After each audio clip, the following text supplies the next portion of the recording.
จะมาสัมภาษณ์แม่จันเนาะ เหนื่อยเจ้า เจ้าว่าการร้องดื่มซาเกษนาเนาะว่าเป็นเท่าไหร่แน่แม่จันไม่ทำให้ทีแม่ได้ดื่มซาเกษนาเป็นเท่าไหร่แน่เจ้าตอนครั้งแรกก็นอนก็หลับเนาะมาเป็นทิพย์แล้วก็พอดีมาลงไอ้เด็กก็มาเจอสาเกษนา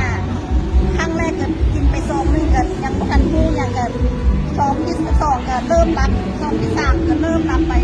ซองที่สี่รับแน่นอน5 โมงยังหูเมื่อซองที่5รับเลยซองที่6ก็รับเลยเดี๋ยวนี้ก็กินเป็นประจำ มื้อละสองนะ แม่ นอน มือละสอง ตอนหน้านี้แม่ที่ปัญหาเรื่องนอนมารับได้ แต่อาทิตย์ อาทิตย์นึง ทอดแจ้งเลยรับก็ได้เลย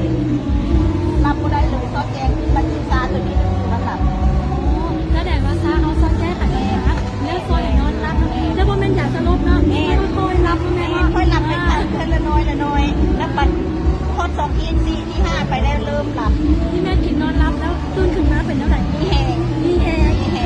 แล้วนี่แม่จับให้มันยืนยันได้ว่ามีแฮ มีแหง ฉะนั้นวันนี้ แล้วก็บง่วงอีก คงหวังน้อย ว่าจังเลยเหรอ ฉะนั้นวันนี้นะเขาสินะขอบใจแม่จันที่มาเปิดออกเป็นลูกค้าเขาไปซื้อไปเรียบร้อยมันยังมารีวิวให้เขาพร้อมขอบใจเด้อแม่จันอะไร ขอบใจคือกันขอบใจคือกันหลับแน่นอน